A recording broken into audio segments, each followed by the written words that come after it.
네, 안녕하세요. 신박사 이사였습니다. 2025년 4월 28일 신박사의 장마감 복귀 방송 하도록 하겠습니다. 야, 오늘 뭐 바이오 쪽에 일이 좀 많았던 것 같아요. 네, 뭐 장 초반부터 리가캔 바이오부터 해가지고 뭐 D&D 파마텍도 갑자기 급 나가고 또 오름 테라푸틱이 오늘 악재를 발표하면서 이제 하한가에 들어갔는데요. 거기에 따라서 이제 바이오 종목들이 대체적으로 좀 많이 빠졌습니다. 그 내용들 한번 짚어드리면서 오늘 시장이 조금 코스닥 중심으로 좀 조정 성격이기도 했는데요.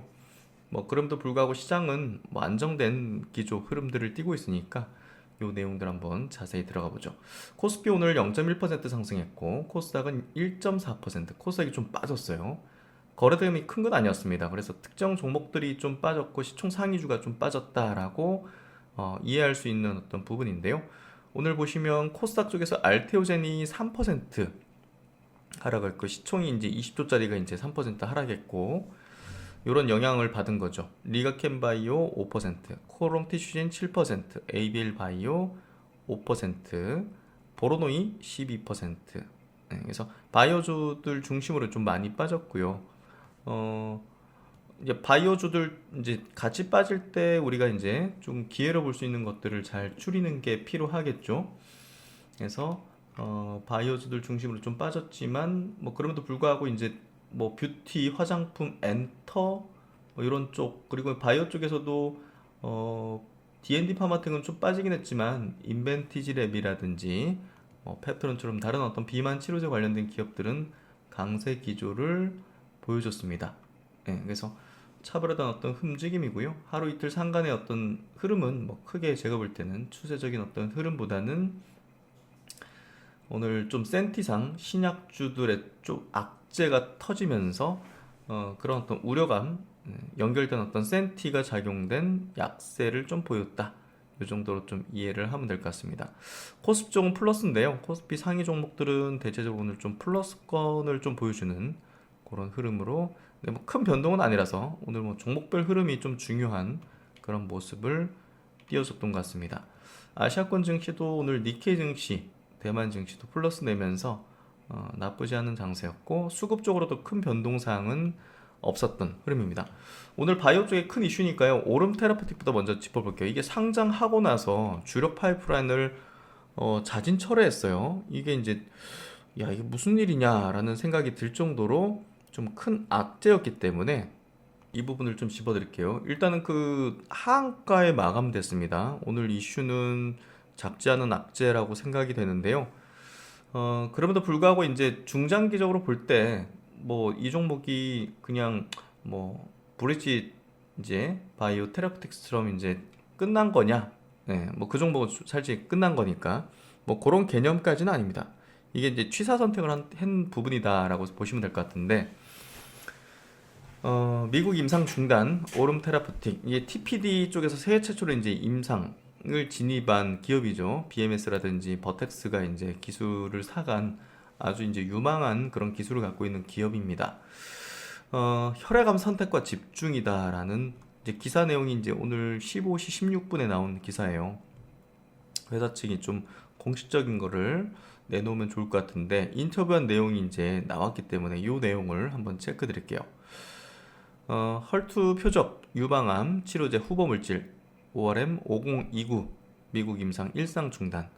이게 이제 그 환자 모집이 중단돼 있었어요. 상장 당시에. 그래서 이제 그걸 이제 밝혔기 때문에 이런 어떤 리스크적인 부분은 충분히 있다고 인지할 수 있는 부분인데요. 이걸 이제 임상을 아예 접어버리는 부분은 좀 약간 좀 충격적이죠. 시장에서도 좀 이 기업의 이제 넥스트 이제 ADC다 이런 방향으로 많이 분석되고 이제 회자된 종목이죠.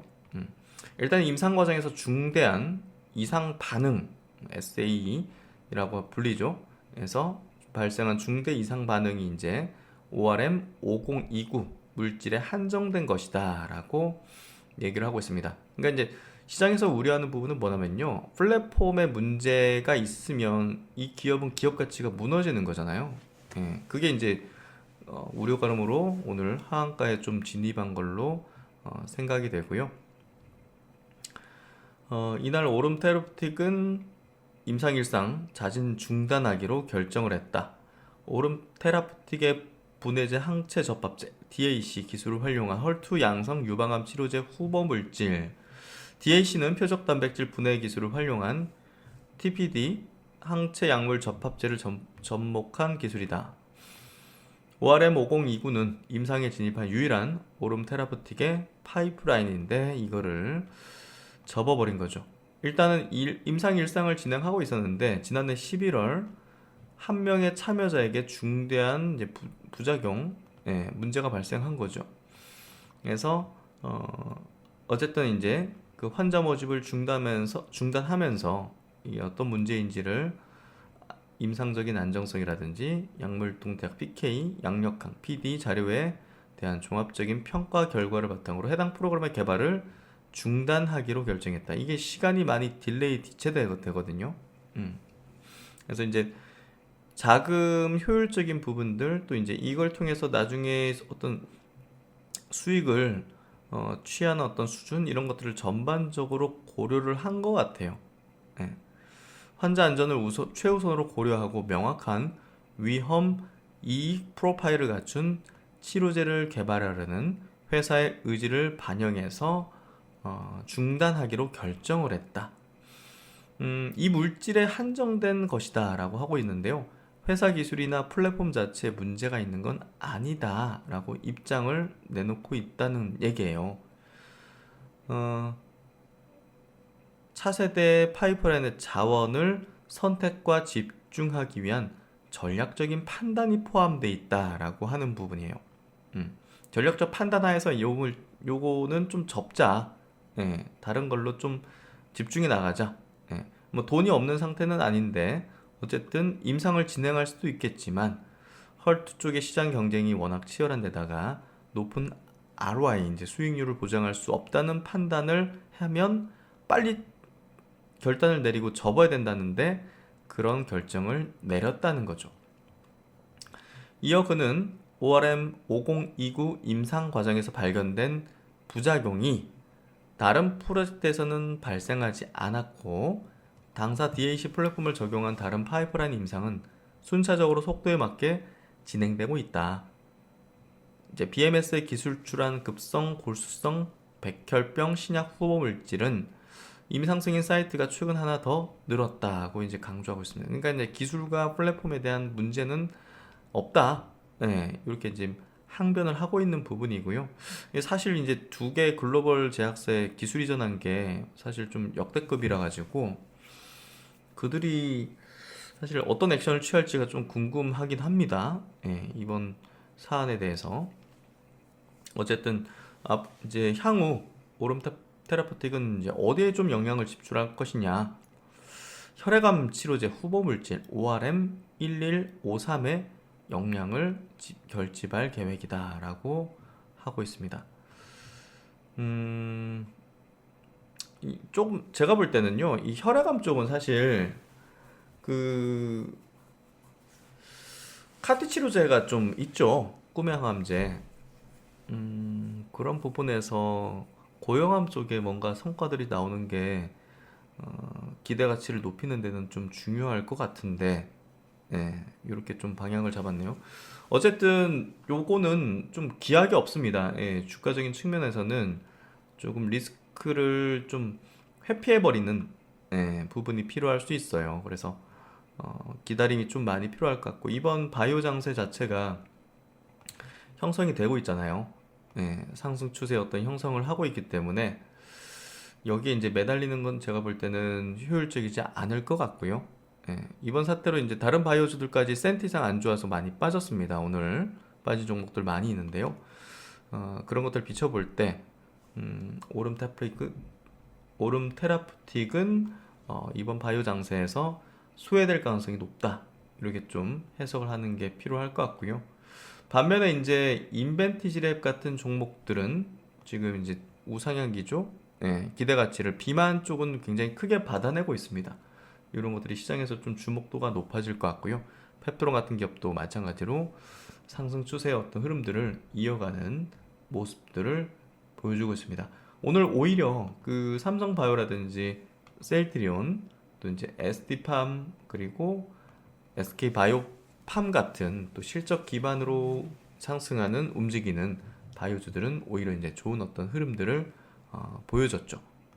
그리고 이제 오늘 오전에 그 리가켄바이오 오늘 뭐 약세로 마감했는데 21선 정도까지 좀 내려온 어떤 흐름을 보였는데요. 브리지바이오 테라페틱스에 이제 지분 투자한 게 많이 이제 손실을 봤죠. 보고 있죠. 그래서 이런 것들이 좀 기사화되고 뉴스화되면서 다소간의 주가의 어떤 좀 타격을 받는 모습을 보였습니다. 그래서 이런 것들 결국 이제 이 기업들의 기업 가치에 중대한 영향을 주는 이제 어떤 재료인지 아닌지를 구분해 가지고 그렇지 않다면 좋은 기회로 삼는 게 필요하고요. 그게 중대한 어떤 영향을 주는 어떤 요소일 확률이 높다라고 보면 털어내야죠. 그래서 바이오 종목들은 우리가 이제 리스크적으로 좀 있는 것들은 털어내고 지금 바이오가 불마켓으로 넘어가는 그런 어떤 기로 시점에 놓여 있기 때문에 핵심적인 기업들 중심으로 포트폴리오를 이제 잡아나가면 된다. 이렇게 좀 해석하면 될 것 같고요. 제가 이제 지난주 금요일 그리고 주말에도 이제 무료 특강 그 내용들을 좀 올려드렸습니다. 많은 분들 신청해 주셨는데요. 지금 한국 증시에 큰 변화가 이제 일어나고 있기 때문에 이런 어떤 환경 속에서 이제 적합한 전략들을 활용해야 된다. 스윙 투자에 대한 부분들을 좀 말씀드리고 게임 룰이 달라지고 있는 구조적인 어떤 흐름을 좀 이야기 드리는 실시간 어떤 방송 시간을 가지도록 하겠고요. 우리가 이제 단기 투자, 단타 투자라고 할 때는 막 초단타라든지 막 하루 이틀 상간에 막 사고 팔고 하는 거래를 자주 하는 개념으로 생각을 많이 하잖아요. 그렇지 않습니다. 제가 생각하고 제가 하고 있는 그런 어떤 단기적 거래의 어떤 스윙 투자의 어떤 기술은요. 결국 확률 높은 종목 그리고 확률 높은 지점까지 기다림이라는 인내를 통해서 확실성의 높은 그런 수익을 취하는 건데요. 주식 거래를 자주 해서는 안 됩니다. 확률 높은 포인트에서만 해야 돼요. 그리고 확률 높은 종목에서만 해야 됩니다. 그래서 단기 거래 전략은요. 자주 거래하는 전략이 아니라 유리한 확률 포인트에서 유리한 주도주 종목들을 단기간에 파동. 저는 뭐 하루 이틀 상간에 파는 경우는 잘 없고요. 일주일에서 6개월까지 이런 단기간의 어떤 파동을 노리는 그런 전략들이 앞으로는 한국 증시에서 중요할 거고 지금 그런 상황이 되고 있습니다. 바이오 종목도 제가 뭐 지난 금요일 날 영상에서도 잘 파는 게 중요하죠. 반드시 팔아야 되는 겁니다. 바이오 주식들. 그래서 그런 것들에 대한 얘기를 좀 드렸고 결국 이제 이런 스윙 개념에 조금 더 중단기성의 시각을 가지고서 투자의 전략들을 세워나가는 게 중요하다. 이런 부분이고요. 잠재력 높은 종목군에 대한 리스트업 그리고 승률 높은 시점들 그리고 이제 레버리지 비중에 대한 조절들 또 이제 복리의 마법 이런 것들을 이제 이루기 위해서 아주 기준적인 어떤 측면들로 접근해서 전략들을 세우는 겁니다. 그래서 이런 식으로 제가 이제 거래 전략들 현황판들을 만들어 놓고 이렇게 좀 여러분과 함께 내일 그 특강에 대한 내용들을 좀 구성하고 있고요. 이게 참 두루뭉실하게 얘기하고 이런 것들을 떠나서 아주 실전은 이제 아주 핵심적인 기업들을 아주 핵심적인 시점까지 기다렸다가 이렇게 직접적으로 이제 배포를 가지고 이제 베팅을 해야 되는 거죠. 그런 것들을 하는 것들을 제가 어떻게 하는지를 좀 자세하게 설명드리는 그런 시간을 한번 가져보도록 하겠습니다. 많은 분들 들어보시면 그래도 이렇게 하는 방법이 있구나, 이렇게 하는 거구나 라는 그래서 생각을 한번 가지실 수 있을 거라고 봅니다. 댓글 통해서 한번 신청하시면 될 것 같고요. 제가 댓글에도 남겨놓도록 하겠습니다. 그래서 이제 시장의 어떤 분위기가 그래도 이제 안정화됐잖아요. 막 그 날카로운 어떤 관세의 어떤 전쟁 속에서 매크로적으로 이제 막 그 급락하고 그러면 이제 종목들도 뭐 어쩔 수 없잖아요. 그냥 우수수 같이 빠지는 거고. 이제 그런 시기는 조금 지났기 때문에 종목들 간의 이제 움직임들 또 이제 업종에서도 주도 업종으로 치고 나가는 바이오 업종이 그 하반기로 갈수록 거대한 어떤 상승의 어떤 흐름들, 기조들이 만들어지고 있다고 봅니다. 그런 것들을 한번 전략적으로, 실전 전략적으로 같이 한번 이야기해 보도록 하겠습니다. 내일 7시니까요. 신청 많이 하셔가지고 들어보시면 좋으실 것 같고요. 네, 하여튼 뭐 오늘 뭐 좀 변동성이 바이오 쪽에는 좀 있었는데요. 이런 것들 이런 식으로 잘 해결해 나가면 된다고 생각합니다. 네, 오늘도 수고 많으셨고요. 신박사는 또 다음 시간 내일 라이브에서 뵙도록 하겠습니다. 감사합니다.